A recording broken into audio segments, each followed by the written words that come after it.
ہائے ہائے ہائے، کیا رنگ بدل دیتا ہے، اخلاق ہی بدل دیتا ہے، ڈھنگ بدل دیتا ہے۔ ام المومنین عائشہ صدیقہ رضی اللہ تعالیٰ عنہا سے کسی نے پوچھا حضور کے اخلاق کیا تھے؟ سوال کیا آقا علیہ السلام کے اخلاق کیا تھے؟ انہوں نے فرمایا تو نے قرآن نہیں پڑھا؟ پڑھا ہے۔ فرمایا کان خلقہ القرآن، حضور کا اخلاق قرآن تھا، حضور کا اخلاق قرآن تھا۔ اب ایک خاص بات بتانا چاہتا ہوں، فرمایا حضور کا اخلاق قرآن تھا، اور اگلا سوال اب میں کرتا ہوں قرآن کیا ہے؟ ام المومنین عائشہ صدیقہ رضی اللہ تعالیٰ عنہ نے بڑی معرفت کی بات پردے میں کر دی، فرمایا حضور کا اخلاق قرآن تھا۔ اب اگلا سوال قرآن کیا ہے؟ اللہ کا کلام۔ قرآن اللہ کے کلمات ہیں، قرآن اللہ کے کلام بھی ہے اور اللہ کے کلمات ہیں، الحم سے والناس تک اللہ کے کلمات ہیں قرآن۔ اور کلام کیا ہوتا ہے؟ صاحب کلام کی صفت ہوتی ہے۔ کلام کیا ہوتا ہے؟ جس کا کلام ہے اس کی صفت ہوتی ہے۔ اس لیے اگر کسی کا کلام سن لو، دھیان سے کلام سن لو، تو اس کی بہت ساری باتیں مزید جاننے قرید کرنے کی حاجت نہیں رہتی۔ اگر توجہ دھیان سے کلام سن لو تو ساری صفتوں کی خبر ہو جاتی ہے، اگر کسی کو اللہ نے ذہن رسا عطا کیا ہو۔ وہ کہتے ہیں نا بھی اگر بندہ چپ بیٹھا رہے بولے نہیں تو بڑا معتبر لگتا ہے، جو بول پوے تو سارا بھانڈا ہی پھٹ جائے، سمجھ گئے نا؟ تو مطلب ہے کہ بولنے سے پتہ چل جاتا ہے شخصیت کا، کیوں؟ بولنا صفت ہے، کلام صفت ہے، کلام سارا کچھ آئینہ کر دیتا ہے۔ تو قرآن اللہ کے کلمات یعنی اللہ کی صفات ہیں، یہ بات حق ہے۔ اب پھر جوڑ رہا ہوں دو تانا بانا۔ ام المومنین نے فرمایا قرآن حضور کا اخلاق ہے، اور اللہ نے کہا قرآن میں قرآن میرے کلمات ہیں۔ اب ذرا آگے چلیں، عائشہ صدیقہ رضی اللہ عنہ فرماتی ہیں حضور کا اخلاق قرآن ہے، اور قرآن کہتا ہے قرآن میرا کلام ہے۔ تو پھر کیا بنا؟ تو قرآن اللہ کی صفات اور قرآن حضور کا اخلاق، تو پتہ چلا کہ جو قدر مشترک تو قرآن ہوئی، تو گویا حضور کا اخلاق کیا ہے؟ جو اللہ کی صفات ہیں وہ حضور کا اخلاق، اللہ کی جو صفات ہیں وہ حضور کا اخلاق ہیں۔ وہ صفت اگر وہاں ہوں تو صفات کہلاتی ہیں، وہ یہاں آ جائیں تو اخلاق بن جاتے ہیں۔ تو یہ ہوا کہ قرآن مجید کی پہلی آیت اتری تو پہلی آیت اللہ کا ایک خلق لے کے اتری۔ ہر قرآن کی آیت اور قرآن کا ہر لفظ اللہ کی ایک صفت لے کے اترتا۔ قرآن کے ہر لفظ اور ہر آیت میں اللہ کی ایک صفت ہے، اور اللہ کی ہر صفت میں اس کا خلق ہے۔ تو جب پہلی آیت اتری تو اللہ کے خلق لے کے اتری، جب حضور کے دل پر اس کو نازل کیا، ڈائریکٹ زبان پر نہیں جاری کیا، جب دل پر اتارا اور دل میں اس کو ٹھہرایا، تو وہ جو خلق اس آیت میں تھا، اس شک کا خلق جو حضور کا اپنا تھا، بشریت کا خلق، آدمیت کا خلق، انسانیت کا خلق، وہ جو خلق بشریت تھا، خلق الوہیت آیت میں اترا۔ خلق بشریت پہلے تھا، اس آیت کے اترنے سے حضور کا اپنا خلق ہٹ گیا اور خلق الوہیت کا رنگ چڑھ گیا۔ تو اس آیت میں اللہ کا جو خلق آیا، وہ اس آیت کے اترنے سے آیت ہی نہیں اتری، بلکہ ساتھ اللہ کے اس خلق کا رنگ چڑھ گیا، ریپلیسمنٹ ہو گئی۔ دوسری آیت آئی، اس میں اللہ کا دوسرا خلق آیا، یا دوسرے 5 خلق آئے، دوسرے یا 10 خلق آئے اگلے نزول میں، تو 10 خلق حضور کے مٹا دیے گئے اور اللہ کے 10 خلق چڑھا دیے گئے۔ اس طرح ہر آیت اللہ کے خلق لے کے، اخلاق لے کے اترتی رہی، اور اترنے والی آیتیں حضور کے بشری خلق مٹاتی رہی، اللہ کے الوہی خلق چڑھاتی رہی۔ اور جب 23 برس کے بعد پورا قرآن اپنے نزول میں مکمل ہوا اور قرآن کے سارے کلمات الہیہ حضور کے قلب اطہر پر نازل ہو چکے تھے تو حضور کے سارے خلق ہٹ گئے تھے، خدا کے سارے خلق چڑھ گئے تھے.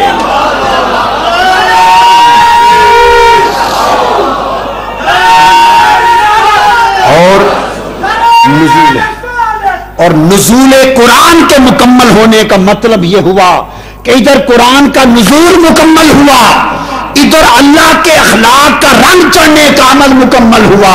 تو نزول قرآن کی تکمیل کے بعد ذات مصطفیٰ کی تھی، خلق خدا کا تھا. ذات مصطفیٰ کی تھی، صفات خدا کی تھی. اب ایک ہی آئینے میں دو جلوے تھے، ایک ہی آئینے میں دو جلوے تھے. اگر ذات کو تکیں، شخصیت کو تکیں تو اس کا نام مصطفیٰ تھا. اگر اس شخصیت پر چڑھے ہوئے اخلاق تکیں تو اس کا نام خدا تھا. ذات کو تک لیں تو مصطفیٰ تھے، اور خلق و صفات کو تک لیں تو وہ رنگ خدا کا تھا. اس لیے آقا علیہ السلام نے فرمایا، حدیث پاک ہے اور صحیح بخاری میں بھی ایک حدیث میں آیا ہے، من رآنی فقد رأى الحق، فرمایا من اطاعنی فقد اطاع اللہ. جس نے میری اطاعت کی اس نے اللہ کی اطاعت کی. من احبنی فقد احب اللہ، جس نے مجھ سے محبت کی اس نے اللہ سے محبت کی. من رآنی فقد رأى الحق، جس نے مجھے دیکھا اس نے اللہ کو دیکھا. من عصانی فقد عصى اللہ، جس نے میری بات نہ مانی اس کو خدا، اس نے خدا کی بات نہ مانی. صحیح بخاری کی حدیث. تو حضور نے تو اعلان کر دیا، جس نے مجھے دیکھا خدا کو دیکھا. بس یوں نہیں کہنا کہ مصطفیٰ خدا ہے، یہ کہا تو کفر ہو جائے گا. جو کہا کہ مصطفیٰ خدا ہے تو کیا کفر و شرک ہو جائے گا. اور اگر کہہ دیا یہ شرک ہو جائے گا جو کہا مصطفیٰ خدا ہے، اور اگر کہہ دیا مصطفیٰ خدا سے جدا ہے تو کفر ہو جائے گا. اگر کہہ دیا کہ مصطفیٰ خدا ہے، اگر کہہ دیا کہ مصطفیٰ خدا ہے تو شرک ہو جائے گا. کیا شرک ہو جائے گا. اور اگر کہہ دیا مصطفیٰ خدا سے جدا ہے تو کفر ہو جائے گا. بولو کافر بننا چاہتے ہو یا مشرک؟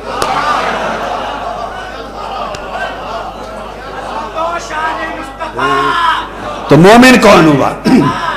جو مصطفیٰ کو خدا کہے مشرک ہوا، اور جو خدا سے جدا کہے کافر ہوا. تو اب رہ گیا مومن کون ہوا؟ مومن وہ ہے جو مصطفیٰ کو خدا نہ کہے پر خدا سے جدا نہ کہے. جو مصطفیٰ کو خدا نہ کہے اور پر خدا سے جدا نہ کہے وہ مومن ہے. یہ جو تحریک منہاج القرآن ہے یہ حضور کا یہ نقشہ دکھاتی ہے، آقا کا یہ جلوہ دکھاتی ہے. یہ تحریک مصطفیٰ نما ہے، رسول نما ہے. یہ تحریک منہاج القرآن اس صدی میں یہ تحریک کیا ہے؟ رسول نما ہے. یہ رسول کی شان دکھانے والی تحریک ہے. پردہ اٹھا کے مصطفیٰ دکھاتی ہے کہ مصطفیٰ کیا ہے.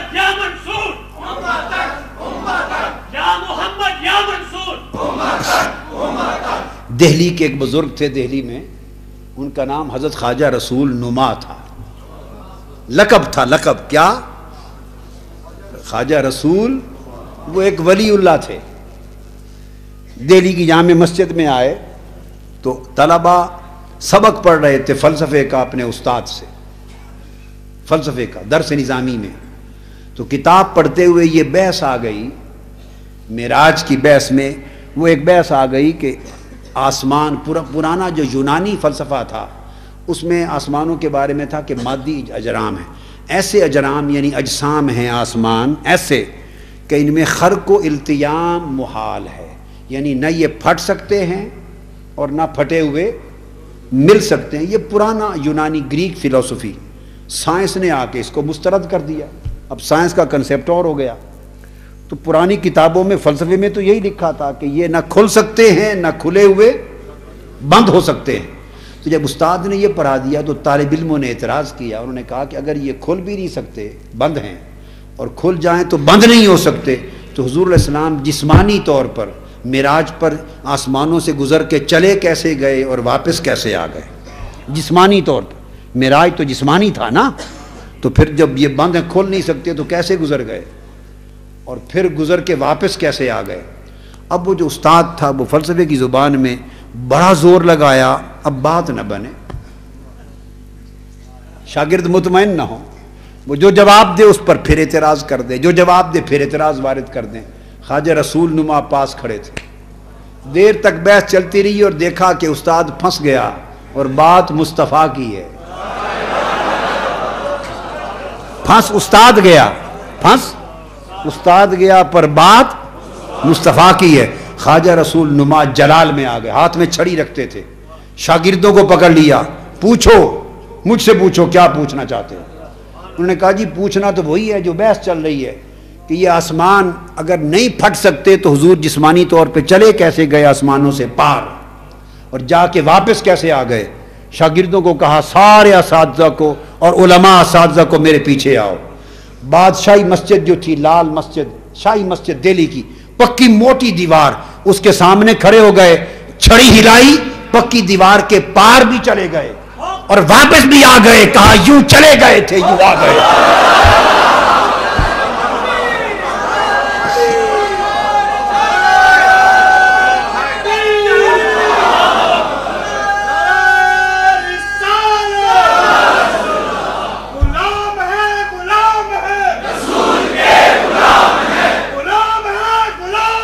مولانا روم, مولائے روم,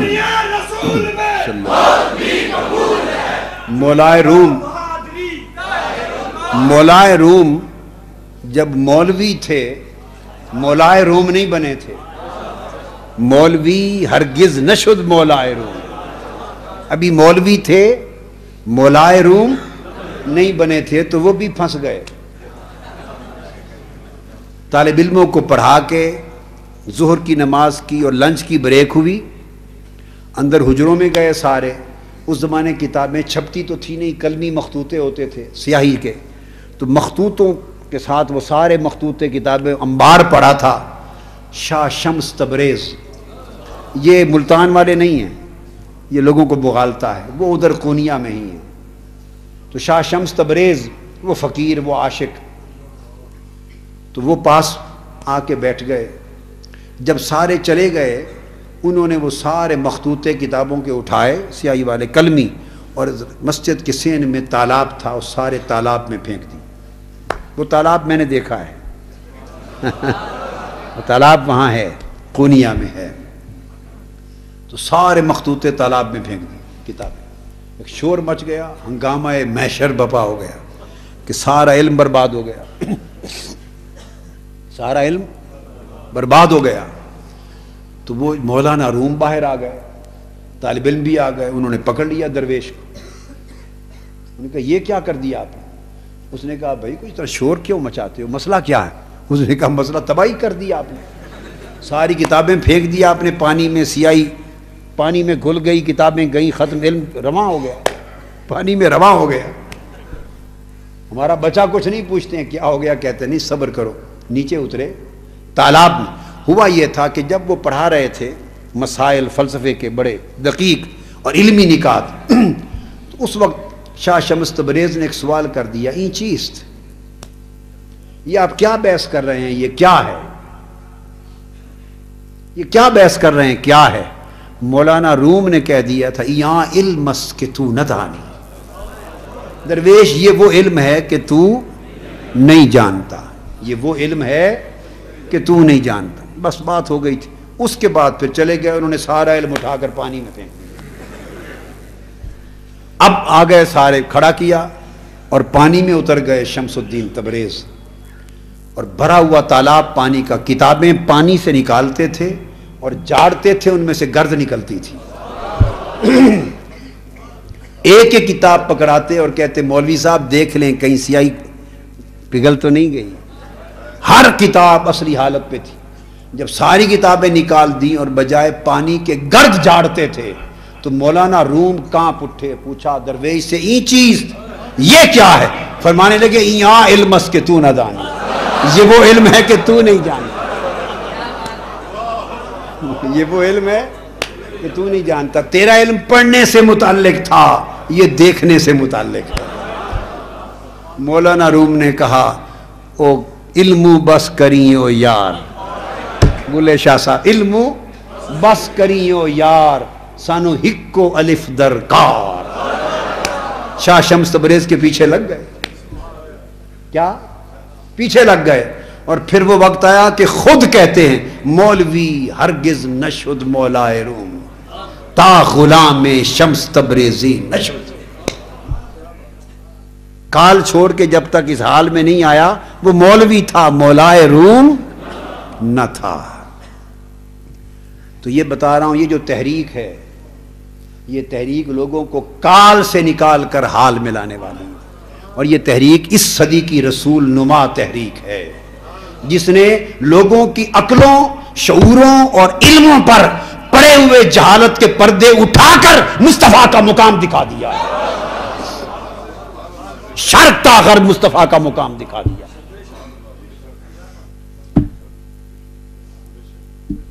اور ایک وقت تھا جب لوگ زبان کھولتے تھے مصطفیٰ کے مقام پر, حضور کی شان پر تان کرتے تھے, اعتراض کرتے تھے, مناظرے, تنقیدیں, اور پیچھا نہیں چھوڑتے تھے. یہ تحریک منہاج القرآن کے پہلے 10 سال کی جنگ نہیں, ان کی زبانیں بند کی. آج کوئی بات کہنے کی جرت نہیں کرتا. آج وہ بھی نظام مصطفیٰ کا نام لیتے ہیں, وہ بھی میلاد مناتے ہیں, وہ بھی حضور کے ترانے گاتے ہیں, وہ بھی یعنی ڈیفنس پہ ڈال دیا, ان کو ڈیفنسو کر دیا, اور مقام مصطفیٰ کو اتنا اجلا کیا کہ روئے زمین پر ہے کسی کی جرت کہ مقام مصطفیٰ پر کوئی بات کر دے.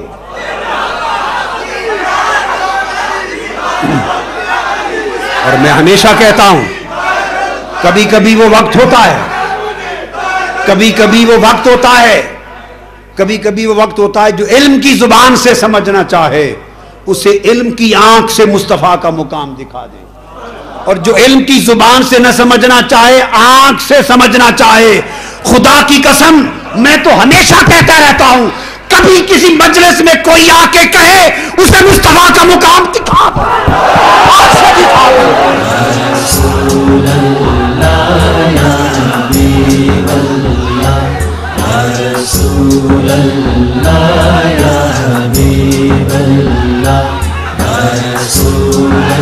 یہ تحریک رسول نما تحریک ہے, یہ رسول مقام مصطفیٰ کی معرفت کی تحریک ہے, یہ رسول غلامی مصطفیٰ کے فیض کی تحریک ہے, یہ رسول بچتے ہوئے کو پکڑ کر مصطفیٰ کی گلی میں پہنچا دینے کی تحریک ہے, مصطفیٰ کے قدموں میں گرا دینے کی تحریک ہے.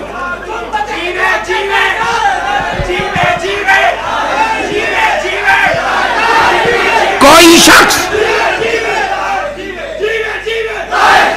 بھائی نہیں چھوڑیے, بس بھائی نہیں, بس چھوڑو بیٹے, بھائی چھوڑو بیٹے, چھوڑو اس بات کو. ہاں تو میں عرض کر رہا تھا کہ جب محبت ہو جاتی ہے مولا کو تو بندے کے خلق بدل دیتا ہے, بندے کے خلق بدل دیتا ہے. اور جب خلق بدل جاتے ہیں تو بندہ ایک نیا بندہ بن جاتا ہے, خلقن آخر ہو جاتا ہے. قرآن کی زبان میں جب وہ خلق بدل دیتا ہے اس کے رنگ ہٹا کر اپنے رنگ چڑھا دیتا ہے تو پھر سورہ مومنون کی زبان میں ثم انشأناہ خلقا آخر 7 مرحلوں سے گزارتا ہے. کیا جب 7ویں مرحلے پر جنین جب 7ویں مرحلے پہ پہنچتا ہے تو اس کو فرماتا ہے ثم انشأناہ خلقا آخر. بھئی تم تو سمجھتے تھے نطفے سے شروع ہوا تھا, اب 7 مرحلوں سے گزر کر اب یہ وہ نہیں, اب خلقا آخر کچھ اور ہو گیا ہے, اب کچھ شروع. الم یکن من نطفۃ, ابتدا ہوئی تھی تو اسی رب نے کہا تھا کون ہو, اسی نطفے سے نہیں ہو. اسے پانی کے قطرے سے پھٹکے سے نہیں ہو. اسی رب نے ابتدا تھی تو یہ کہا تھا الم یکم من منی یمنا, اسی مرد کے پانی کے ایک پھٹکے سے نہیں ہو کیا؟ وہ رب یوں کہتا تھا. اب 7 مرحلے جب گزار دیے, اب وہ رب یہ کہتا ہے ثم انشأنا خلقا آخر فتبارک اللہ احسن الخالقین. اب یہ نیا بن گیا ہے, وہ نہیں رہا پھٹکے والا. فرمایا کمال ہے میری خلاقیت کا. اب کہتا ہے لقد خلقنا الانسان فی احسن تقویم, احسن تقویم ہو گیا ہے. واہ مولا, کبھی تو ہی اس کو کہتا تھا منی پانی کے پھٹکے والا ہے, آج کہتا ہے یہ احسن تقویم والا ہے. تو کیا ہے وہ پھر جب رنگ چڑھانے لگتا ہے تو اس کو بدل کے یہاں تک لا دیتا ہے, یہاں تک لا دیتا, اتنا بدل دیتا ہے, اتنا بدل دیتا ہے. تو آپ اللہ سے محبت کا سودا کر لیں. زندگی کا تو بھروسہ نہیں ہے, اس کا دین محتاج نہیں کسی کا. آپ نہیں ہوں گے, میں نہیں ہوں گا. حضور کی نوکری ہے, ہمارا میرا کیا ہے؟ میری تو اتنی حیثیت بھی نہیں. وہ کسی عاشق نے کہا تھا, ہائے ہائے ہائے, حضور کی بارگاہ میں کہا تھا تیرے عربی ترکی تازی سے, ہائے ہائے سونے حبیب تیرے استبل میں تو عربی گھوڑے بھی ہیں, ہائے ہائے تیرے استبل میں تو عربی گھوڑے بھی ہیں, ترکی گھوڑے بھی ہیں, تازی گھوڑے بھی ہیں. کس میں ہیں محبوب؟ تیرے استبل میں تو بڑی بڑی شانوں اور نسلوں کے گھوڑے ہیں, میں کیا ہوں؟ فرمایا تیرے عربی تازی ترکی سے. پھر اپنا کہتے ہیں میں ایک کتے نو ڈنڈا میں بھی صحیح, ہائے ہائے ہائے, میں تو تیرے کتوں میں سے کتا بھی نہیں ہوں, تیرے کتوں میں سے کتا بھی نہیں ہوں, کتے کو بھی ڈنڈڑا ہوں. ایک ماڑا کتڑا میں بھی صحیح. وہ بڑی ہستی ہیں, بادشاہ ہیں, مالک ہیں, شہنشاہ ہیں, وہ محتاج ہیں کسی کے؟ طاہر القادری تو اس حضور کی بارگاہ کے کتوں میں سے کوئی ابھی کتا بھی نہیں بن سکا. میں تو وہ تو کہتے ہیں کتڑا میں بھی صحیح, میں تو کتڑا بھی نہیں بننا آیا ابھی, اس کی مرضی ہے. وہ اگر چاہے اٹھا کے پھینک دے کسی اور کو, اس کے پاس نوکروں کی قطاریں لگی ہوئی ہیں, جس کو چاہے نوکری پہ رکھ لے, مالک ہے, جس کو چاہے رکھ لے. قطاریں لگی ہوئی ہیں جو قیامت تک ختم نہ ہو, اور ایک سے ایک بہتر ہے. کارکنوں اس کے پاس قطاریں ہیں دین کی نوکری کے لیے, حضور کی چاکری کے لیے. اور اگر اللہ نے اس لڑی میں پرو دیا ہے اور تم سے حلف لے لیا ہے, فارم پر کروا لیا ہے, عہد یہ اللہ کی توفیق سے ہوا, میں نے کروایا ہے, بولیے میں کون ہوں؟ میں تو اپنی توفیق کا مالک نہیں ہوں, آپ کی توفیق, یہ اللہ کی توفیق سے آپ کا, میرا, ہر ایک کا, سب کچھ اسی طرح ہے. اگر اللہ نے توفیق دی اور آپ کو یہ ذمہ داری دے دی ہے تو کوتاہی نہ کرو, کہیں ایسا نہ ہو کہ وہ کہے جاؤ کتیا, ثم یأتی اللہ بقوم, کسی اور کو لے آتے ہیں, اس کے پاس تو کمی کوئی نہیں ہے, اس کے پاس تو ویلی نہ بو کچھ کر دی رو خالی بھانڈا. لوگوں کارکنوں آج عہد کرو, آج کے بعد ایک انقلاب برپا کرو اپنے من میں, اپنے اخلاق میں, اپنی سیرت میں, اپنے کردار میں, اور وہ انقلاب برپا کرو کہ دیکھتے ہی دیکھتے تمہاری زندگی بندگی بن جائے, زندگی بندگی بن جائے. اس وقت ہم شرمندگی میں ہیں, بندگی بن جائے.